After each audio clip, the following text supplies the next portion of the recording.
কাঁদতে কাঁদতে ভদ্রলোককে বলছে যে আমার যদি কিছু হয়ে যায় আমি মুখটা আর কোনোদিনও দেখতে পারবো না, বলো তোমার তাহলে আমি এই মুখটা আমি আর কোনোদিনও দেখতে পারবো না।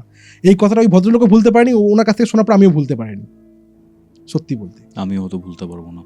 আমার অনেক কষ্টে আমি মনে হচ্ছে না মাথায় শুয়ে রয়েছি, আমার মাথার উপর থেকে ঝুঁকে আমাকে যে একজন দেখছে তখনই আমার ঘুমটা ভেঙে যায়। ভদ্রলোক বলছে যে আমি সেই রাত্রিটা আমি কোনোদিনও ভুলতে পারবো না। আমি শুয়ে রয়েছি, মোটামুটি এত ঘুম যে আমার চোখ খুলছে না। মানে আমার তখন মন এরকম বলছিল যদি উনি না মারতো আমি মেরে দিতাম, এমন আমার একটা অবস্থা হয়ে গেছিল পুরোপুরি। এখানে একটা ঘটনা ঘটে গেছে, মানে আমাদের ওই সাইডেই বঙ্কিমনগর সাইডে ঘটনা ঘটে গেছে। কি ঘটনা ঘটেছে না, ওই বাড়ির আশেপাশে একজন অনজান ব্যক্তিকে, মানে আননোন পার্সনকে দেখা গেছে যে বারবার করে বাড়ির সামনে ঘোরাফেরা করছে। তো পুলিশ ওকে ধরেছে, ওনাকে চেনে কিনা মানে জানার জন্যই এই শ্যামনগরের ভদ্রলোককে ডেকেছে যে একজন অনজান ব্যক্তিকে দেখা যাচ্ছে বাড়ির সামনে বারবার করে ঘোরাফেরা করছে।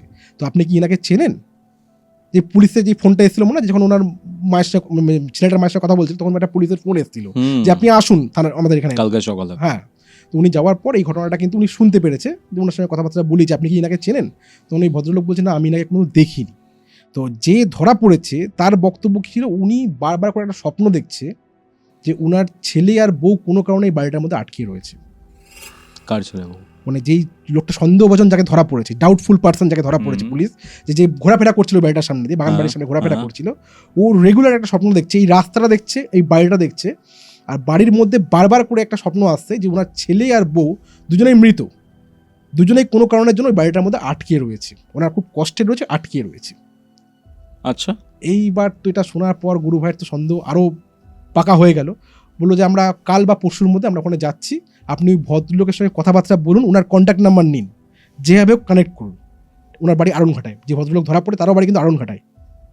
ওকে, ঠিক আছে, তো কন্ট্যাক্ট নাম্বার নিয়েছে, পুলিশ ওকে পাগল বলে ছেড়ে দিয়েছে, কারণ পুলিশের কাছে এগুলো কোনো ব্যাপার নয়। যে উনি বলছে সন্দেহ, মানে ওনার ব্যাক হিস্ট্রি চেক করেছে, দেখছে উনি চেন্নাইতে কাজ করতেন, বর্তমানে এখানে এসছেন কোনো কারণের জন্য, আর সত্যি ওনার ওয়াইফ আর বাচ্চা কিন্তু মারা গেছিল। ঠিক আছে, তো ওকে ছেড়ে দিয়েছে। তো এইবার হয়েছে কি, আমরা এখান থেকে ডিরেক্টলি যাই, কিন্তু ওই বঙ্কিমনগর না, আড়নঘাটা যাই। এবার আড়নঘাটা যাওয়ার আগে কি হলো, আমরা যে বেরোবো এখান থেকে, তখন সুরজিৎ বারবার করে জেদ করছে যে আমি কোনোদিন এসব জিনিস দেখিনি, আমি দেখব।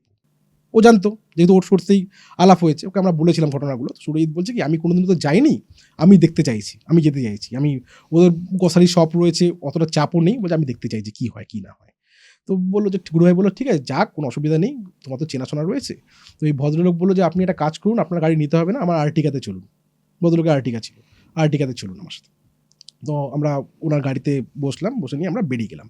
মোটামুটি 5টা সাড়ে 5টা বেজে গেছে যখন আমরা আড়নঘাটা পৌঁছালাম। ওই ভদ্রলোকের সঙ্গে, যে ভদ্রলোককে ধরা পড়েছিল, অনজান ব্যক্তি যাকে ধরা পড়েছিল, ওনার সঙ্গে কিন্তু কথাবার্তা আমরা বললাম, মানে ফোনে কথাবার্তা হলো, উনি গাইড করে ওনার বাড়িতে নিয়ে গেল। আমরা সবাই ওনার বাড়িতে গেলাম। বাড়িতে গেট খুলে যখন ঢুকেই দেখছি যে ওনার ওয়াইফের একটা ছবি লাগানো, গলায় মালা ফালা দেওয়া, মানে ভদ্রমহিলার চেহারা দেখে বোঝা যাচ্ছে যে খুব দৃঢ়তা রয়েছে মুখের মধ্যে একখানা। ঠিক আছে, মুখে হাসি রয়েছে ঠিক আছে, কিন্তু মুখের মধ্যে একটা দৃঢ়তা রয়েছে পুরোপুরি। আমরা ঘরে গিয়ে বসলাম, তো গুরুভাই বলছে যেরকম আমি এরকম জায়গা থেকে এসেছি, এই ভদ্রলোকের প্রপার্টি, আপনি যে প্রপার্টিটা স্বপ্ন দেখছেন সেই প্রপার্টিটা হচ্ছে এই ভদ্রলোকের, যে ভদ্রলোক আমাদের সঙ্গে এসছে। ওই ভদ্রলোক তো বুঝতে পারছে না যে এই এনার মানে বউ আর ছেলের সঙ্গে আমার বাড়ি কী সম্পর্ক রয়েছে। তো ভদ্রলোককে জিজ্ঞেস করছে গুরুভাই, যে অনজান ব্যক্তি যে ছিল ওকে জিজ্ঞেস করছে যে আপনি কী স্বপ্ন দেখেন এক্স্যাক্টলি।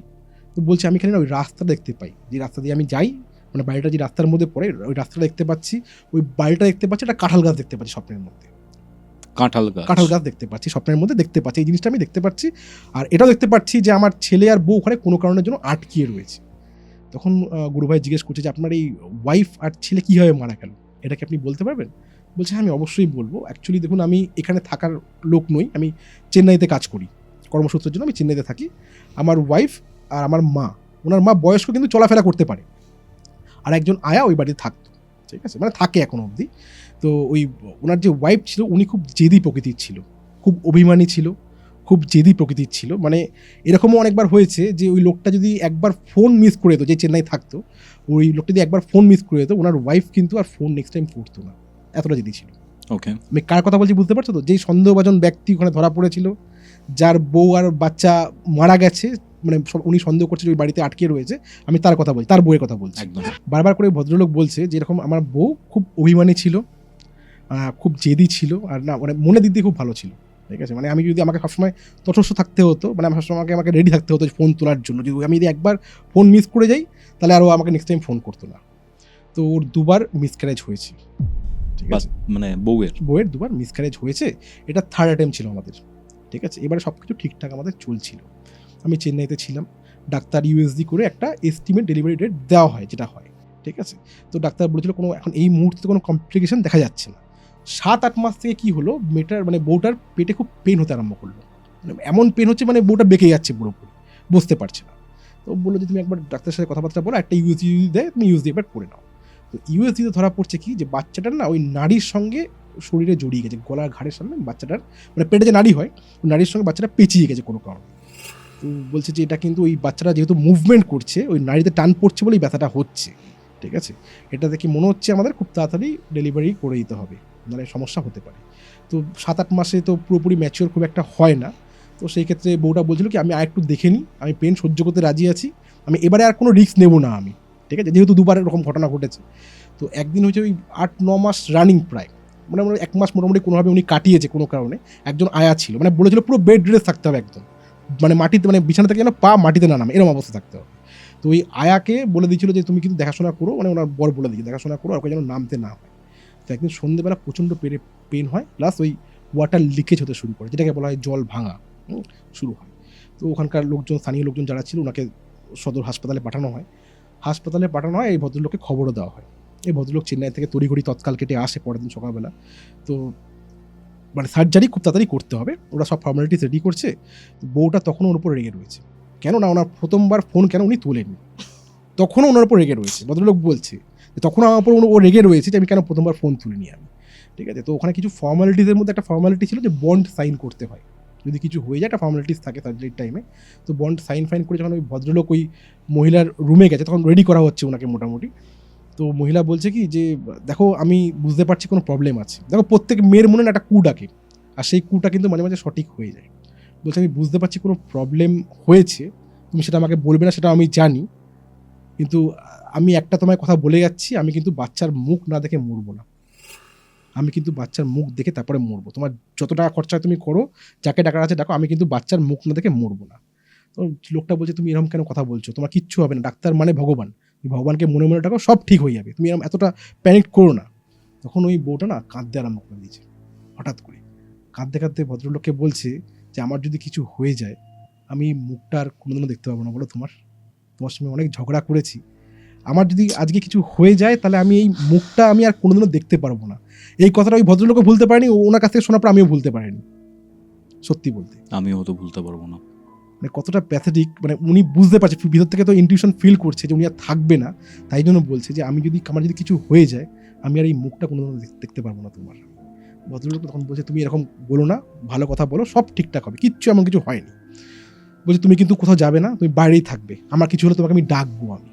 তো যখন সার্জারি চলে ওই টাইমে যেটা জানা গেছে, সার্জারির টাইমে ওনার যখন বাচ্চা বের হয়, ডেলিভারি হয়ে যায়, তখনই উনি কিন্তু স্পটে মারা যায়, ঠিক আছে। কেন মারা গেছে, কারণ ওনার ইউট্রাসটা একদম কাগজের মতো পাতলা হয়ে গেছিল, আর বাচ্চা পুরো মুভমেন্ট করে গেছিলো, ঘুরে গেছিলো পুরোপুরি, ইউট্রাসটা পুরো কাগজের মতো পাতলা হয়ে গেছিলো একদম, ঠিক আছে। তো যেই টাইমে উনি মারা যাবে ওই টাইমে কিন্তু মানে উনি চোখ বড় বড় করে কিছু বলতে চাইছিল, ঠিক আছে, চোখ বড় বড় করে কিছু বলতে চাইছিল, কিন্তু সেটা বলার আগেই উনি কিন্তু এক্সপায়ার করে যায়। ইভেন বাচ্চা হয়েছে ছেলে নামে সেটা পর্যন্ত শুনতে পারেনি, অ্যানাস্থেসিয়া ছিল, হাফ থাকে অ্যানাস্থেসিয়া, ওরকমই যেমনভাবে থাকে সেরকমই, মানে অ্যাকচুয়ালি উচিত ছিল করা হচ্ছে, মানে ওরা প্রথম থেকে ভেবেছিল যে নর্মালে করবে, নর্মাল ডেলিভারি হবে, কিন্তু যেহেতু বাচ্চার মুভমেন্ট হয়ে গেছিলো সেই ক্ষেত্রে কিন্তু সি সেকশন করতে হয়েছিল। ওনার ওয়াইফ কিন্তু ওখানেই মারা যায়, ঠিক আছে। এবার যখন বডি রেডি করা হচ্ছে, তো এই ভদ্রলোক জোর করে ওনার হাজব্যান্ড জোর করে, বাচ্চাটা তো একদম ছোট হয়েছিল ওখানে, ওই অবস্থাতেই মানে ইন্টেনসিভ কেয়ারে রাখার মতো ছিল না, কিন্তু মোটামুটি ঠিকঠাক হয়েছিল, ওয়েট কম হয়েছিল কিন্তু ঠিকঠাক হয়েছিল, বাচ্চাটাকে মায়ের বডির পাশে শুয়েছিল, বাচ্চাটা খুব কাঁদছিল ওই টাইমে, ওনার মার ডেড বডি রয়েছে, ওর পাশে বাচ্চাটাকে শোয়ানো হয়েছিল, বুঝতে পারছো। এইবার তোমাকে আমি একটা পার্ট বলবো, একটা মানে কি বলবো, একটা ফেস বলবো তোমাকে, এটা শুনে আমার খুব মন ভেঙে গেছিলো, এখানে প্রচণ্ড মন ভেঙে গেছিলো, মানে এটা বলতে গেলে হয়তো আমার এখনও গলা ভারী হয়ে যাবে। তো ভদ্রলোক বলছে সব তো শেষ হয়ে গেল, আমরা বাড়ি চলে আসলাম, আয়া যেমন ছিল বাচ্চাটার জন্য আয়া রেখে দিয়েছিলাম, আমি চেন্নাই তখন খুব একটা যেতাম না, আমি বাড়িতেই থাকতাম, কিন্তু কাজের সূত্র তো যেতে হবে, কিন্তু বাড়িতে থাকতাম। এরপর থেকে ওই বাড়িতে ওরা এন্টার ফ্যামিলি একটা শ্যাডো মুভমেন্ট দেখতে পাচ্ছিল, যে একটা শ্যাডো কখনো বাথরুম থেকে পাস করছে, কখনো গেট থেকে বেরিয়ে যাচ্ছে, কখনো মনে হচ্ছে গেটের বাইরে থেকে দেখে চলে যাচ্ছে, এরকম হচ্ছিল। এটা কিন্তু সবাই ফিল করতে পারছিল। অনেকবার আয়াও চেঞ্জ হয়েছে এই কারণের জন্য, আয়ারা রাত্রিবেলা করে ভয় পাচ্ছিল। তো এইবার কি হয়েছে যে ওই উনি চেন্নাই চলে গেছে, বাচ্চাটাকে ওনার মা আর আয়া যেটুকু দেখার দেখতো। বাচ্চাটার হঠাৎ করে জ্বর আসছে, 2.5 বছর 3 বছর হয়েছে, জ্বর আসছে হঠাৎ করে, জ্বর আসছে, জ্বর থাকছে আবার চলে যাচ্ছে, জ্বর এরকম হচ্ছে, বারবার করে জ্বর আসছে, জ্বর চলে যাচ্ছে। তো ভদ্রলোককে ফোন করেছিল যেরকম হচ্ছে, তো ভদ্রলোক রিস্ক নেয়নি, চলে এসেছে চেন্নাই থেকে বাচ্চাকে দেখা করার জন্য। ভালো ডাক্তার দেখিয়েছে, ডাক্তার বলেছে কি আপনি একটা কাজ করুন, আপনি ব্লাড টেস্ট করে নিন, ঠিক আছে, ব্লাড টেস্ট করুন, ব্লাড টেস্টে যে রিপোর্ট আসবে, রিপোর্ট দেখে আমরা নেক্সট ট্রিটমেন্টটা করবো, অনেক কিছু হতে পারে, ব্লাড টেস্ট করে নিন। ব্লাড স্যাম্পেল নিয়ে চলে গেছে, ভদ্রলোক এসে শুয়েছে, বাচ্চাটাকে নিজের পাশে নিয়ে শুয়ে রয়েছে। ভদ্রলোক বলছে যে আমি সেই রাত্রিটা আমি কোনোদিনও ভুলতে পারবো না। আমি শুয়ে রয়েছি, মোটামুটি এত ঘুম যে আমার চোখ খুলছে না। আমি শুনতে পাচ্ছি যে ঘরের মধ্যে না কন্টিনিউয়াসলি মনে হচ্ছে খাটের চারপাশ দিকেও দৌড়াচ্ছে, গোঙাচ্ছে সে রীতিমতো। আমার মনে হচ্ছে যে ঘরের মধ্যে কেউ রয়েছে, কিন্তু আমি তাও চোখ কেন খুলতে পারছি না আমি বুঝতে পারছি না। আমার অনেক কষ্টে, আমি মনে হচ্ছে না মাথায় শুয়ে রয়েছি, আমার মাথার উপর থেকে ঝুঁকে আমাকে যে একজন দেখছে, তখনই আমার ঘুমটা ভেঙে যায়। আর আমি যে তাকিয়েছি, আমি স্পষ্ট দেখেছি কেউ ছিল যে হঠাৎ করে মিলিয়ে গেল চোখের সামনে থেকে। আমি উঠেছি, উঠে বাচ্চার মাথায় হাত দিয়ে চেক করছি যে জ্বরটা কমেছে কিনা, কারণ বাচ্চাটা সন্ধ্যের পর থেকে একটা ভালো হয়ে গেছিল, বুঝতে পারছো। বাচ্চার মাথায় হাত দিয়ে দেখছি যে বাচ্চাটা না পুরো কাঠ হয়ে গেছে, ঠান্ডা হয়ে কাঠ হয়ে গেছে পুরোপুরি, মানে বাচ্চাটা এক্সপায়ার করে গেছে ওইখানে। Yes, exactly. পরবর্তীকালে যখন ব্লাড রিপোর্ট আসে, বাচ্চাটা জন্ডিস হয়ে গেছিল, চোরা জন্ডিস, যেটা ধরা পড়েনি। জ্বরের ট্রিটমেন্ট চলছিল, কিন্তু অ্যাকচুয়ালি হয়েছিল জন্ডিস।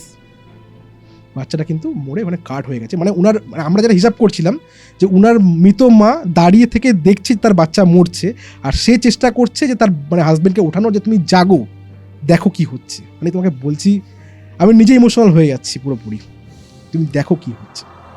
মানে ওই টাইমে আমি আর শুনতে পারিনি। আমি এখন মানে ওর মা কখনোই ছেড়ে যায়নি ওকে, ছেড়ে যায়নি, কারণ একটা বাচ্চার খুব শখ ছিল ওনার। উনি নামও ঠিক করেছিল মৃত্যুর আগে, আর ওই নামটাই রাখা হয়েছিল বাচ্চাটার, ঠিক আছে। মানে উনি কোনো ছেড়ে যেতে পারেন, এত প্রিয় ছিল, ঠিক আছে।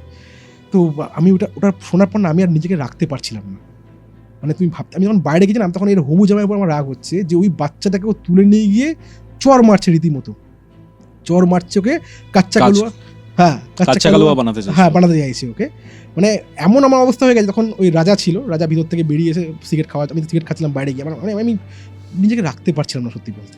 বলছে তাহলে মানে এবার বোঝা যাচ্ছে, আমাকে রাজা বলছে যে এবার বোঝা যাচ্ছে যে ওনার হবু জামাইকে কে মেরেছে। মানে আমার তখন মন এরকম বলছিল যদি উনি না মারতো আমি মেরে দিতাম, এমন আমার অবস্থা হয়ে গেছিল পুরোপুরি।